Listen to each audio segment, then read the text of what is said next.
요새 비만 당뇨가 많거든요. 그래서 비만 당뇨 환자분들이 어떻게 다이어트를 하면 좋을지. 그래서 다이어트를 한다고 해서 당뇨 혈당이 뭐 100% 해결되고 이런 건 아닌데, 다이어트를 함으로 인해서 혈당이 떨어지고 당뇨 치료하는 데 도움이 많이 돼요. 그래서 어떻게 하면 다이어트를 할 수 있는지에 대해서 설명을 좀 드릴게요. 보시면 미국이랑 우리나라를 비교했을 때, 미국 당뇨 환자랑 우리나라 당뇨 환자를 비교했을 때 미국의 경우에는 이 주황색이 비만 환자예요. 전체 당뇨 환자 중에 비만한 당뇨 환자의 비율이 85% 가까이 되죠.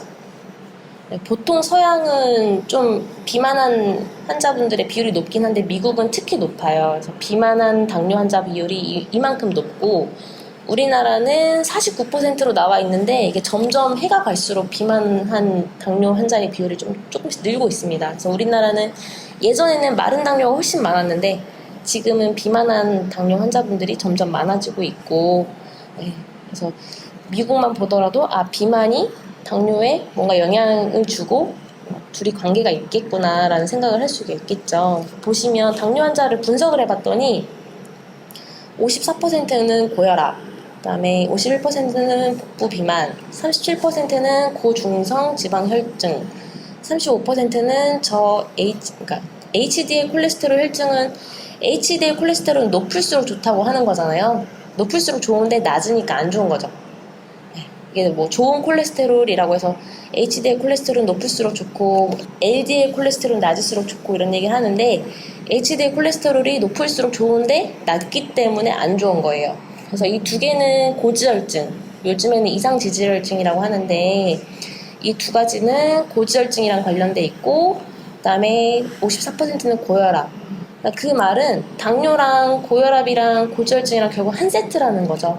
당뇨 환자분들이 고혈압 생기기가 쉽고, 또 반대로 고혈압 있는 분들이 당뇨가 생기기 쉽고, 어쨌든 대사증후군의 큰 범위에 당뇨, 고혈압, 비만, 고지혈증 다 들어오기 때문에 대사증후군은 서로 영향을 주고 있습니다. 그래서 비만, 뚱뚱한 비만 환자들이 왜 당뇨가 많이 생기는지를 보여줄 수 있는 그런 통계라고 보시면 되고요. 실제 이런 분들이 당뇨병 고위험군이라고 하면 당뇨병이 생길 수 있는 고위험군, 뭐 비만이 있다든가 아니면 혈압이 높다든가 이런 사람들을 대상으로 체중을 7% 감량하게 했더니 당뇨병 발생이 줄었대요. 그래서 아까 얘기했던 것처럼 당뇨에 이미 걸렸고 비만한 당뇨 환자분들이 살을 뺀다고 해서 당뇨가 무조건 100%다 치료되고 이런 건 아니지만, 어쨌든 체중 감량하는 것만으로도 당뇨의 혈당 수치나 아니면 당뇨의 위험 이런 거를 많이 줄일 수 있다, 이렇게 생각하시면 됩니다. 어떻게 빼야 되는지에 대해서 좀 볼게요. 우리 먹는 것 중에 가장 3대 영양소라고 하죠. 단백질, 탄수화물, 지방, 그 세 가지가 있는데 포만감을 가장 덜 유발하는 게 어떤 걸까요? 단백질? 어떤 걸까요? 지방. 계속 먹게 돼. 네. 똑같은 양을 먹었는데 가장 배가 덜 고픈 거 바로 지방이에요. 말씀하셨던 것처럼. 그래서 아이스크림 아무리 많이 먹고 슈크림에 들어있는 그 크림 이런 거 아무리 많이 먹어도 포만감이 잘 안 생긴다고 보시면 돼요. 순수 단백질은 닭가슴살 이런 거고요. 순수 단백질은 기본적으로 맛이 없어요. 닭가슴살 이런 게 순수 단백질이고, 그리고 삼겹살 먹고 보쌈 먹고 하잖아요. 약간 감칠맛 돌고 이런 거는 순수 단백질이라고 보기는 어렵고 지방이 많이 가미가 된 거예요. 그래서 포만감을 가장 많이 주는 거는 순수 단백질. 얘는 절대 맛이 없어서 많이 먹을 수가 없대요, 우리가. 그래서 우리가 먹는 삼겹살 이런 거는 단백질이라고 보기는 어렵고, 단백질은 지방이 같이 섞여 있는 거. 그래서 감칠맛 나고 포만감이 덜 생기니까 많이 먹게 되죠. 그리고 탄수화물이 그 중간 이라고 생각하시면 됩니다. 지방은 생각보다 많이 먹게 돼요. 포만감이 안 생기기 때문에. 두 번째 질문은, 끼니를 걸으면 섭취 에너지가 줄어들까요? 우리가 아침을 안 먹거나, 보통 요새 아침 안 먹는 분들 많잖아요. 점심, 저녁 이렇게 드시거나, 아니면은 다이어트 하실 때 저녁을 굶잖아요. 저녁 섭취 에너지가 줄까요? 그러진 않아요. 다른 걸로 뭐 대체를 하니까 더 많이 먹는 것 같아요. 이게 실제로 통계를 해보면 별다른 차이가 없다고 합니다. 이게 연구 결과 논문에 나온 건데 한 끼를 걸렀다고 해서 그만큼 내가 3분의 1을 덜 먹겠다 이런 각오이긴 한데 결국은 다른 끼니에서 그게 다 보충이 되고요. 내가 안 먹은 만큼 다른 끼니를 더 많이 먹는다는 거죠. 아니면 내가 그만큼 덜 먹은 만큼 활동량이 줄어요. 힘드니까. 그러니까 활동량이 줄어서 소비가 덜 되거나 소모가 덜 되거나 아니면 내가 이 끼니를 안 먹은 만큼 다른 끼니에 더 많이 들어와요. 그래서 끼니를 거르는 게 결코 섭취 에너지가 줄어드는데 도움이 안 되고 다이어트에도 도움이 안 되고 결국 당뇨에도 도움이 안 된다 이렇게 생각하시면 됩니다. 그렇다면 만약에 어쨌든 굶는 건 안 한다 하더라도 하루 3끼 중에 좀 줄여야 되는 끼니는 있을 거 아니에요. 줄여야 되는 상황이라거나 당연히 저녁이겠죠. 이것도 논문에 제가 다 논문에서 찾아온 건데 저녁을 제일 많이 먹게 돼요. 그죠. 그래서 하루 섭취량에 저녁에 먹는 저녁이랑 야식 포함해서 이렇게 저녁 시간대에 먹는 칼로리가 하루 섭취 칼로리의 절반 이하일 경우에는 복부 비만 발생 위험이 낮아진대요. 저녁에 먹는 양을 줄이시는 게 좋고요. 그래서 이게 되게 뻔한 얘기긴 한데 저 다이어트 환자분들이든 당뇨 환자분들이든 식단에 대해서 이야기를 할 때 요새 원푸드 다이어트 이런 얘기 원푸드 다이어트 그다음에 뭐 탄수화물 안 먹고 그다음에 뭐 덴마크 다이어트 이런 특정 음식만 먹는 다이어트 많이들 하시거든요. 근데 그런 걸 하면 오래 가지를 못해요. 장기간 유지할 수 있는 식단을 선택해야 한다 이 말은 내가 오랫동안 할 수 있는 식단을 선택을 하셔야 돼요. 오랫동안 할 수 있는 식단이라고 하는 건 그냥 특별한 음식을 챙겨서 드시기보다는 그냥 집에서 먹는 식단이든 아니면 내가 구내식당을 가든 내가 평소에 접하는 식단을 그냥 양을 줄이시라고 말씀드리거든요. 그래서 내가 다이어트를 한다고 점심에 뭘 싸들고 다니면 도시락 그거 얼마나 살 수 있겠어요. 며칠 싸고 길어봐야 한 보름 싸고 포기하게 되잖아요. 근데 그러기보다는 차라리 그냥 평상시에 먹는 그런 구내식당이나 밖에서 외식을 하더라도 3분의 2만 먹는다거나 양을 줄여서 드시는 게 오히려 더 현실적인 식단이다 이렇게 생각하시면 되고요. 그 다음에 특정 영양소, 요새 단백질만 드신다거나 탄수화물을 제한을 해서 안 먹는다거나 이렇게 특정 영양소에 대해서 좀 제한을 하고 하시는데 특정 영양소에 대한 그런 식단보다는 그냥 전체적인 칼로리를 제한해야 한다. 이 말은 똑같습니다. 평소에 먹는 그냥 그 양을 줄이면 되고 특정 영양소나 특정 식단만 고집할 필요는 없다. 오래 갈 수가 없다. 오래 가지 못하면 요요가 오기 때문에 하루 3끼 규칙적인 시간에 똑같은 양을 항상 꼭꼭 씹어서 먹어야 하는데 이게 되게 뻔한 얘기인데 되게 중요하고 이렇게 해야 살이 빠져요. 장기적으로 봤을 때. 운동은 어떻게 해야 되는지 볼게요. 이것도 다 논문에서 가져온 건데요. 유산소 운동이랑 근력 운동의 차이를 아시나요? 유산소 운동이라고 하면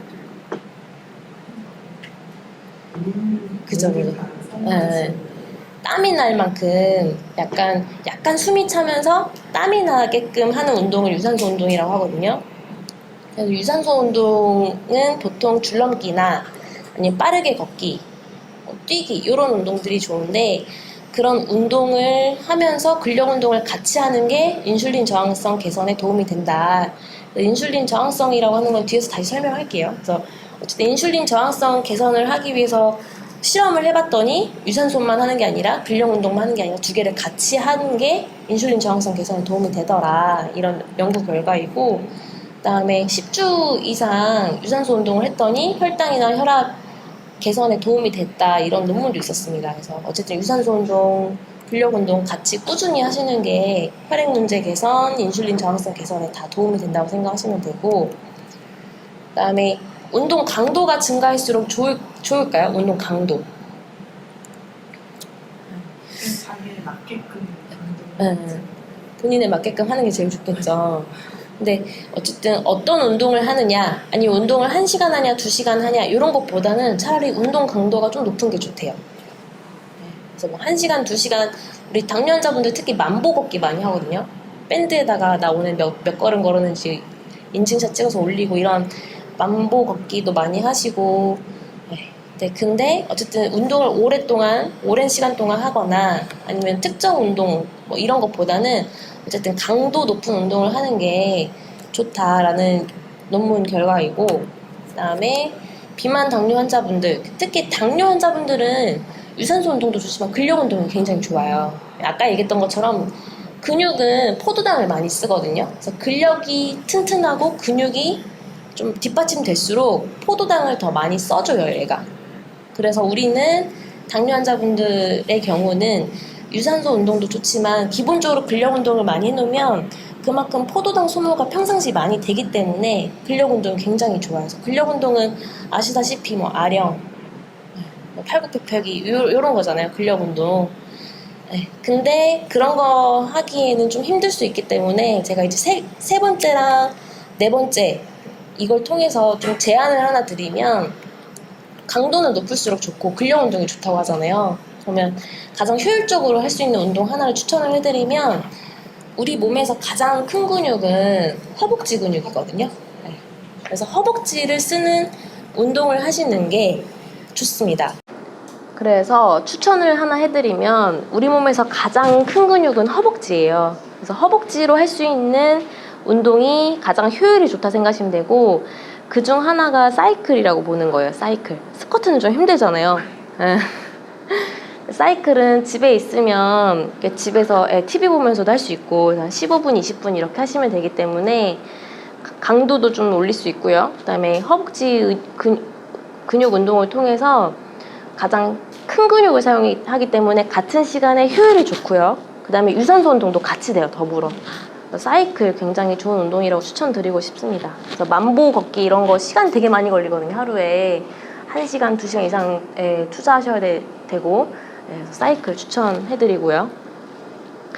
그다음에 지금 비만에 대해서 보고 있기 때문에 우리 아까 얘기했던 거 잠깐 정리하면, 혈당을 낮춰주는 당뇨약 중에 체중이 증가되는 약들이 있어요. 이런 것만 좀 알고 계시면 돼요. 그래서 인슐린 주사는 당연히 체중이 증가하고요. 그래서 인슐린 주사 맞는 분들은 보통 주사 맞고 나서 3-4kg는 기본 다 쪄요.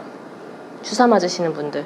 그래서 인슐린 주사가 살이 찌는 것처럼 아까 얘기했던 인슐린 분비 촉진제도 당연히 살이 찔 거고, 티지드 계열, 아까 간부전, 신부전이 있었다고 했던 그 계열도 살이 찔 수가 있습니다. 나머지 계열들의 약은 감소를 시키거나 아니면 선생님이 드시는 약은 이제 무관한 약, 이렇게 이제 결과가 나와 있는데 체중 증가된 약만 좀 알고 계시면 될 것 같고요.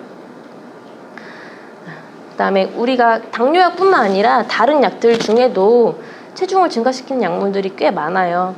그냥 이런 게 있구나. 주로 정신과 계열들 약, 우울증 약이라든가 뭐 항전간제, 정신병제 이런 약들이 체중 증가시키는 약물이라고 생각하시면 됩니다. 스테로이드 잘 안 맞는 분들은 정형외과에서 스테로이드 주사 맞고 스테로이드 처방받고 하면 몸이 붓고 살찐다는 분들이 있거든요. 그래서 이런 게 다 어떤 약물이든 다 그런 부작용과 장점들이 다 있어요. 체중 증가시키는 약물들이 이렇게 있구나 생각하시면 되고요.